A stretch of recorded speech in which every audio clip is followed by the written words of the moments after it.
Selamat pagi Pak Rocky dan teman-teman. Eh, Perkenalkan kami dari kelompok 5 dengan nama aplikasi Spanwise. Kami akan mempresentasikan hasil dari proyek kami. Jadi ini untuk anggotanya ada William sebagai ketua, saya Daryl Jeremy, ada Firzi dan Rafif. Jadi ini untuk daftar isi slide kami. Jadi untuk 3 anggota itu ada William sebagai leadernya. Terus saya ini sebagai hacker yang dimana tugas saya itu memastikan sistem aplikasi itu berjalan dengan lancar. Ada Firzi sebagai hipster. Firzi ini memiliki jaringan yang luas dan mempunyai koneksi dengan user-user yang akan kita wawancara. Setelah itu ada Rafif. Rafif itu seorang hustler yang memiliki soft skill dan hard skill yang mumpuni dan akan memberikan kontribusi kepada tim. Jadi ini pendahuluan dan latar belakang. Jadi apa isi itu Spanwise? Jadi sebelum itu kita melihat ada masalah yang dimana Gen Z itu menghadapi tantangan dalam mengelola keuangan karena kekurangannya literasi finansial dan kebiasaan belanja yang impulsif. Dan maka dari itu kita di sini itu Spanwise hadir buat mengatasi masalah ini gitu. Nah, jadi pengguna yang akan kita incar itu siapa aja? Yaitu mahasiswa Gen Z, terutama yang merantau dan membutuhkan perencanaan keuangan yang lebih baik. Selain itu juga mencakup Gen Z yang udah bekerja, jadi yang umur 17 sampai 28. Ini SDG yang kita ambil untuk kelompok kami, yaitu SDG 12. Apa itu SDG? SDG itu adalah tujuan pembangunan berkelanjutan yang ditetapkan oleh PBB untuk mengatasi berbagai tantangan global seperti kemiskinan, ketimpangan dan perubahan iklim, degradasi lingkungan, perdamaian, dan keadilan. Kita itu menggunakan SDG ke-12 yaitu Responsible Consumption and Production yang cocok untuk aplikasi kami karena aplikasi ini membantu para pengguna untuk mengolah pengeluaran mereka secara lebih bijak dan bertanggung jawab. Nah, ini adalah daftar target yang diwawancarai, pastinya mahasiswa perantau, setelah itu Gen Z yang bekerja, dan Gen Z pekerja muda yang baru memulai karir dan ingin mengolah keuangan mereka lebih baik. Nah, ini adalah metode wawancara dan daftar pertanyaannya. Kita di sini metodenya menggunakan Zoom ya, wawancara satu-satu. Ini ada daftar pertanyaannya dari 1 sampai 15. Oke, selanjutnya itu adalah list of respond yang kita punya. Ini adalah beberapa jawaban dari pertanyaan yang sebelumnya dijelaskan oleh teman saya Darel. Terus di sini ada think and feels. Jadi kita sudah membagi antara think and feels dan semacamnya. Saya akan membacakan beberapa poin seperti kita tuh di think and feels ini ada bingung sendiri. Duit gue tuh larinya kemana aja. Terus kayaknya gue harus mulai nabung. Tapi gimana caranya? Jadi kesimpulan yang dapat kita ambil tuh banyak orang yang merasa kesulitan dalam mengatur keuangan karena pengeluaran yang tidak terduga, kurang disiplin dalam budgeting, serta dilema antara menabung investasi dan self reward. Oke, untuk hearsnya tuh gaji segini harusnya cukup kok. Coba deh atur lebih baik lagi. Terus ada juga kok kamu boros banget sih, baru gaji nggak bisa aja. Kesimpulan yang kita ambil tuh pengguna sering mendengar komentar dari orang lain yang menyoroti cara mereka mengelola keuangan seperti menganggap bahwa gaji seharusnya cukup, kritik atas kebiasaan boros serta dorongan untuk lebih disiplin dalam menabung. Oke, untuk sisnya tuh mereka tuh banyak melihat aplikasi keuangan, financial tip, peer pressure dan lifestyle-nya. Pengguna tuh sering terpapar berbagai aplikasi keuangan dan tips finansial namun tetap dipengaruhi oleh tekanan sosial dan gaya hidup yang mendorong pengeluarannya lebih besar. Oke, untuk yang terakhir itu ada pain. Kenapa uang saya selalu habis sebelum akhir bulan? Dan ada juga gue udah coba budgeting tapi tetap aja nggak bisa disiplin. Kesimpulan yang kita ambil tuh orang sering mengalami kesulitan dalam mengontrol pengeluaran karena adanya biaya tak terduga, kurangnya disiplin dalam budgeting, serta cepat habis uang sebelum waktu yang diharapkan, sehingga menimbulkan kecemasan finansial. Oke, selanjutnya ada goals. Goalsnya tuh financial freedom tuh penting loh. Lo mau kerja terus sampai tua. Terus ada juga yang gue pengen bisa nabung rutin tanpa ngerasa kekurangan. Kesimpulannya tuh mereka ingin mencapai kebebasan finansial dengan memiliki passive income, menabung secara rutin tanpa merasa kekurangan, serta menemukan keseimbangan antara menabung dan investasi agar dapat mencapai kestabilan ekonomi di masa depan. Oke, ini adalah empathy map step 1. Jadi kita masukin semua di think and feels. Kemudian di step 2-nya kita baru pisahkan kira-kira mana yang cocok untuk hairs, pain, goals, use, dan think and feels. Dan di step 3 kita mencari yang mana sih yang the most pain and the most goal. Dan kita memilih the most goal-nya tuh gue pengen bisa nabung rutin tanpa ngerasa kekurangan, dan the most pain-nya tuh selalu ada pengeluaran dadakan yang bikin tabungan kita habis. Oke, ini adalah dokumentasi dari wawancara yang telah kita lakukan. Ada Gilang Atala Rizky, Darus Haki, Betran, dan Agam, Andar Bima, Adam, terus ada Raden Abjal, ada Rame Akbar, sama ada Judianto. Dan ada juga Ferry Chandra, Ani Kurniawan, Natal Sanjaya, Citra Pramestewari, Ferry Wislo, dan Vincent Lewis. Selamat pagi, siang, dan malam. Pada kesempatan kali ini saya akan membahas mengenai konsep How Might We atau HMW yang merupakan cara kami merumuskan masalah dan mencari solusi kreatif untuk tantangan yang dihadapi oleh Gen Z. Jadi konsep ini tuh sangat penting karena membantu kita untuk berpikir lebih terbuka dan menemukan berbagai ide yang mungkin sebelumnya tidak kepikiran gitu. Fokusnya itu bagaimana kita bisa memberikan solusi yang inovatif dan relevan untuk pengguna muda gitu, terutama Gen Z. Jadi tujuan utamanya itu dari sesi ini itu untuk mengidentifikasi tantangan utama yang dihadapi oleh Gen Z, terus merancang solusinya juga. Kemudian lanjut. Jadi ini sesi pertama dan kedua. Jadi tim kami ini menyusun berbagai pernyataan how might we kita. Jadi berdasarkan tantangan dan masalah yang dihadapi oleh Gen Z soal pengelolaan uang mereka gitu. Kemudian beberapa contoh pernyataan HMW yang kami identifikasi antara lain ya kayak seperti bagaimana kita bisa membantu Gen Z merencanakan keuangan jangka panjang dengan cara yang fleksibel dan mudah dipahami. Dan bagaimana kita bisa membuat proses perencanaan keuangan menjadi lebih menyenangkan dan tidak membebani bagi Gen Z. Kemudian proses ini sangat penting karena dengan mengidentifikasi masalah secara jelas, jadi kita tuh bisa nemuin solusi yang lebih tepat dan sesuai dengan kebutuhan mereka gitu. Kemudian kami juga memperhatikan berbagai faktor yang mempengaruhi perilaku Gen Z seperti kebiasaan mereka menggunakan teknologi dan harapan mereka akan solusi yang dapat mudah diakses gitu.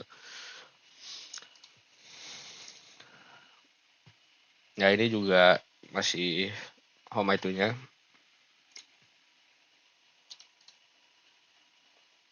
Nah, sekarang kita lanjut ke HMW pilihan. Jadi pernyataan yang terpilih itu dari sekian banyak HMW yang telah kami rumuskan. Jadi ada yang terpilih gitu, yang kami pilih, yaitu bagaimana kita dapat membantu pengelolaan keuangan yang fleksibel namun tetap teratur. Pernyataan ini kami pilih karena sangat relevan dengan tren yang ada di mana Gen Z cenderung menginginkan fleksibilitas dalam kehidupan mereka, namun tetap menginginkan kontrol yang jelas terhadap keuangan mereka. Jadi ini adalah tantangan yang nyata karena Gen Z menghadapi berbagai permasalahan dalam merencanakan masa depan, namun mereka juga tidak ingin dibebani oleh sistem pengelolaan uang yang terlalu ribet gitu dan kaku. Kemudian kita lanjut ke sesi voting ideation. Jadi setelah mengidentifikasi beberapa ide yang mungkin gitu, kami melanjutkan dengan proses voting ide. Setiap anggota tim itu memberikan penilaian terhadap berbagai ide masing-masing gitu yang telah diajukan. Kemudian hasil votingnya ide kami ini kami anggap sebagai potensi besar. Kami melihat hasil voting dengan cara untuk menentukan solusi mana yang paling didukung oleh tim. Jadi baik dari sisi kelayakan, kemudian dampak pada penggunanya dan kesesuaian dengan kebutuhan Gen Z.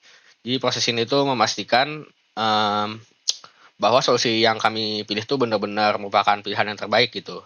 Dan di sini tuh terlihat bahwa ide-ide yang lebih inovatif dan relevan dengan kebutuhan nyata Gen Z mendapatkan lebih banyak dukungan dari tim. Ya, sekarang lanjut kita ke dot voting. Jadi pada tahap berikutnya ini kami menggunakan metode dot voting untuk memfokuskan pilihan pada ide-ide yang lebih unggul dan dapat segera dieksekusi gitu. Jadi dot voting ini tuh metode yang kami pilih untuk memberikan kesempatan pada setiap anggota untuk memberi pendapatnya, memberi suaranya pada solusi yang menurut mereka paling baik dan layak dikembangkan. Jadi dari dot voting ini kita bisa lihat ya mana yang paling populer gitu dan memiliki potensi terbesar untuk dikembangkan lebih lanjut.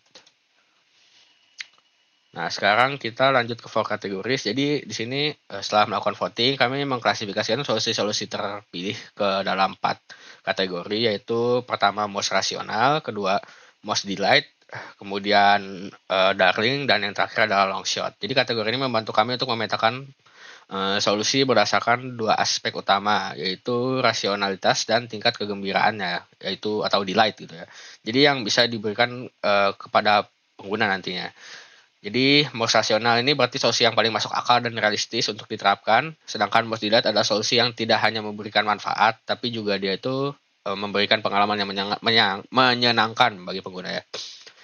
Jadi darling ini adalah solusi yang dianggap sangat potensial meskipun memiliki resiko yang sedikit ya, dan long shot adalah solusi yang sangat inovatif namun berisiko tinggi untuk diimplementasikan. Lanjut kita ke bingo selection. Jadi setelah menentukan kategori solusi, kami melanjutkan dengan proses bingo selection, yaitu memilih solusi yang akan dikembangkan dalam bentuk prototype fisik, digital, dan pengalamannya atau experience. Jadi dalam pemilihan ini kami mempertimbangkan aspek teknis dan kemampuan tim untuk membuat prototipenya, serta bagaimana solusi tersebut itu nanti memberikan pengalaman yang bagus gitu kepada pengguna. Jadi kami memilih solusi yang memungkinkan untuk diterjemahkan ke dalam berbagai bentuk prototipe yang bisa diuji langsung, baik melalui fisik, simulasi fisik, platform digital, atau prototipe pengalaman interaktif. Lanjut kita ke 2x2 matrix. Jadi untuk menentukan solusi mana yang memiliki risiko dan dampak terbesar, kami ini pakai 2x2 matrix yang membagi solusi berdasarkan 2 kriteria utama, dampak terhadap pengguna dan resiko yang terlibat. Jadi matriks ini tuh membantu kami untuk memahami solusi mana yang bisa memberikan dampak besar dan risiko rendah, dan mana juga yang berisiko namun bisa memiliki dampak signifikan jika berhasil. Jadi dengan pendekatan itu kami bisa lebih fokus pada solusi yang berisiko rendah namun tetap memiliki potensi besar gitu untuk meningkatkan pengalaman pengguna. Nah, kita lanjut lagi ke base idea. Jadi dari semua ide yang melalui berbagai proses pemilihan dan evaluasi, solusi terbaik yang kami pilih adalah simulasi keuangan yang dapat disesuaikan dengan tujuan pengguna. Kenapa solusi ini kami pilih? Karena solusi ini yang paling rasional dan realistis serta mampu memberikan delight yang besar bagi pengguna. Ini akan membantu Gen Z nantinya itu dalam merencanakan keuangan mereka dengan cara yang lebih menyenangkan dan teratur. Kemudian solusi ini juga memberikan fleksibilitas tinggi karena dapat disesuaikan dengan tujuan hidup masing-masing penggunanya, membuat mereka lebih terlibat dan termotivasi gitu nantinya dalam mengelola keuangan mereka secara mandiri. Dan kami juga yakin dapat diuji langsung melalui prototipe digital dan pengalaman interaktif sehingga pengguna bisa merasakan langsung manfaatnya. Nah, ini sebagai dokumentasi ya. Oke, cukup sekian. Dilanjutkan oleh rekan saya. Terima kasih. Saya Firzi. Oke, selanjutnya itu adalah customer feedback. Jadi kelompok kami membuat 2 presentasi untuk para calon customer kami. Itu yang pertama ada video dan menjelaskan tentang aplikasi kita, dan juga ada PPT atau PowerPoint untuk menjelaskan apa saja kelebihan dan fungsi aplikasi kita.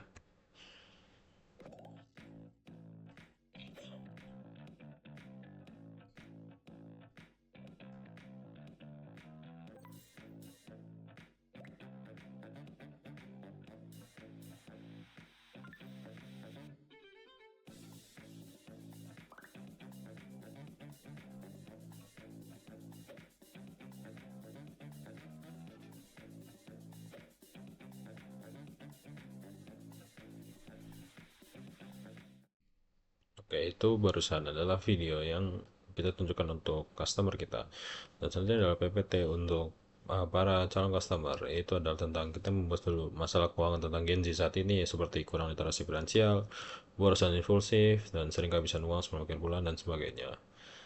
Dan selanjutnya tuh ada PPT untuk customer juga, yaitu adalah Spendwise untuk solusi keuangan pintar Gen Z. Jadi kami di sini menjelaskan eh kira-kira Spendwise itu berfungsi untuk apa yang hadir di kalangan para Gen Z.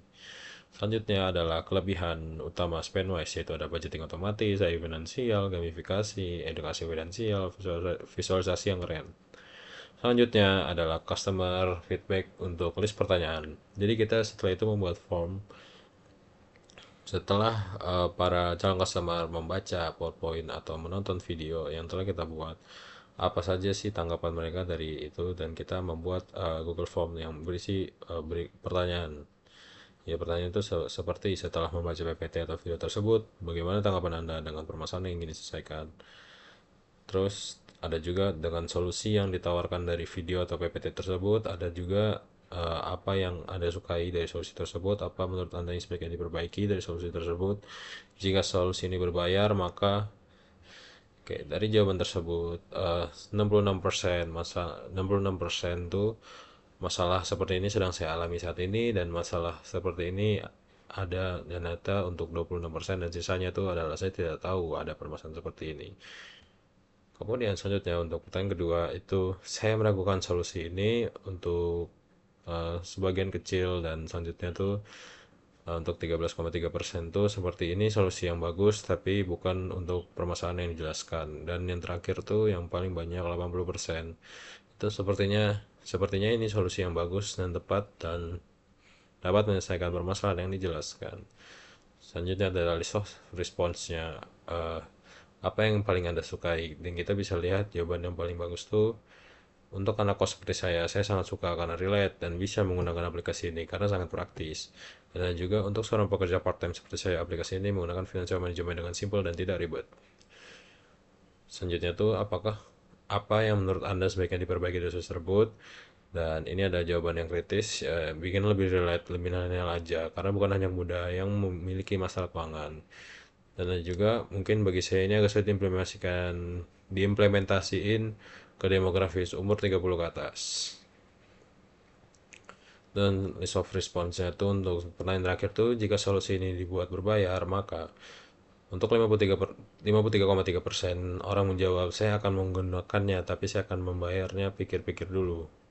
Dan untuk 33,3% saya akan bersedia menggunakan dan membayar untuk solusi ini. Dan yang terakhir yang paling kecil adalah 13,3%, saya tidak akan menggunakan apalagi membayar solusi ini. Itu saja untuk customer feedback. Selanjutnya akan dilanjutkan oleh saudara Darel. Jadi untuk bisnis model canvas yang kami gunakan itu pertama ada customer segment, yaitu ada masyarakat umum yang membutuhkan informasi berkualitas, lembaga pendidikan, jurnalis dan media, serta organisasi non-pemerintah dan pembuat kebijakan. Setelah itu ada value proposition, yaitu di mana kita akan menyediakan data dan informasi yang terpercaya, meningkatkan literasi, dan menawarkan platform yang user-friendly untuk akses informasi faktual. Setelah itu untuk customer relationship, ada edukasi publik melalui media sosial, interaksi aktif dengan pengguna melalui forum. Setelah itu ada layanan pelanggan berbasis komunitas. Setelah itu ada channel, kita bakal menggunakan website, medsos, terus collab dengan podcast gitu. Setelah itu ada revenue streams, yaitu kita bisa donasi dan pendanaan proyek kolaboratif, serta user-user yang menggunakan produk berbayar dari kami. Terus habis itu ada key activities, yaitu verifikasi dan kurasi data, pengembangan konten edukatif, pengelolaan platform dan sistem digital, kolaborasi riset dan advokasi kebijakan berbasis data. Setelah itu ada key resources, yaitu ada tim analis dan data jurnalis, infrastruktur digital server, database dan tool analitik, reputasi dan kepercayaan publik, dan jaringan mitra dan kolaborator. Key partnernya itu ada media partner, organisasi pendidikan, dan komunitas pemeriksa fakta dan aktivis data. Setelah itu ada cost structure, yaitu gaji staff dan operasional, biaya pengembangan aplikasi, biaya pelatihan, dan promosi. Ini business model formnya. Jadi nilai yang kita tawarkan itu, kita itu membantu Gen Z memahami dan mengontrol keuangan pribadi secara sederhana dan relevan. Dan produk yang ditawarkan itu aplikasi yang bisa di-download di App Store dan Play Store.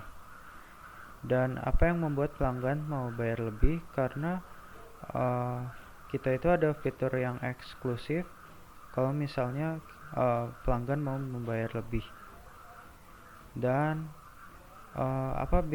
model bisnis yang paling tepat yaitu freemium, yaitu pengguna akan mendapatkan akses gratis selama 30 hari untuk mencoba fitur dasar aplikasi. Setelah itu ada premium. Setelah masa gratis, pengguna dapat berlangganan sebesar 35.000 per bulan untuk menikmati fitur lanjutan dan smart budgeting. Gitu. Jadi ini untuk link video kami, bisa ditonton di dalam video berikut. Nah, jadi Spendwise itu apaan sih? Nah, Spendwise itu adalah aplikasi keuangan pintar berbasis AI yang kami rancang khusus untuk generasi Z di Indonesia. Namun, bukan cuma generasi Z yang bisa menggunakan aplikasi ini. Aplikasi ini terbuka untuk semua kalangan. Apa aja sih yang ditawari Spendwise untuk para pengguna? Kita menawarkan fitur melacak dan menganalisis pengeluaran secara otomatis. Kita juga dapat membuat rencana keuangan pribadi yang realistis. Kita juga bisa mendapatkan saran menabung dan investasi dari AI Financial Advisor. Dan juga kita dapat belajar literasi finansial melalui fitur edukatif dan gamifikasi. Nah, berikut adalah tampilan prototipe dari aplikasi Spendwise. Dapat dilihat di page pertama ini ada menu InvestSmart di mana kita diajarkan cara berinvestasi. Kemudian ada budget planner di mana berikut adalah tampilan budgeting yang ditampilkan dengan modern. Kemudian ada financial dashboard di mana kita dapat melihat pengeluaran dan pendapatan kita dengan cara yang lebih efisien. Dan yang terakhir ada financial tips di mana kita dapat menerima saran untuk keuangan kita ke depannya. Kemudian alasan kami buat Spendwise itu apa? Pertama, rumusan masalah kami itu adalah Generation Z atau Gen Z masih memiliki challenges atau kesulitan dalam mencapai financial independence, di mana Gen Z masih kesulitan dan masih kurang literasi dan edukasi dalam cara menabung. Nah, jadi faktor-faktor utama yang mempengaruhi manajemen uang Gen Z itu apa sih? Pertama tuh kekurangannya literasi keuangan dan sikap. Kemudian juga sifat konsumerisme dan sosial media FOMO itu membuat mereka lebih impulsif. Ketiga ada ketidakstabilan ekonomi, di mana biaya hidup naik, gajinya tetap stagnan, dan dampak dari pandemi COVID. Dan yang terakhir ada teknologi digital, di mana ada potensi positif dari fintech dan gerakan seperti cloud budgeting. Nah, kenapa Spendwise itu penting? Jadi, Spendwise itu penting karena generasi digital tuh butuh solusi keuangan yang relevan, ringan, dan menyenangkan. Nah, berikut adalah beberapa tampilan yang kami bikin dan desain sesuai dengan Gen Z. Kemudian juga, ya ini adalah tagline dari kami. Kami hanya membangun aplikasi. Kami juga membantu generasi baru yang cerdas secara finansial. Jadilah bagian dari perubahan finansial terbesar generasi ini.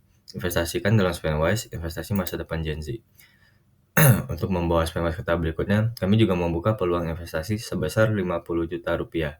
Dana ini akan kami alokasikan untuk pengembangan lanjutan UI UX dan AI, kampanye marketing ke target Gen Z, dan juga user testing dan penguatan infrastruktur teknis. Terima kasih atas perhatian Anda. Terima kasih.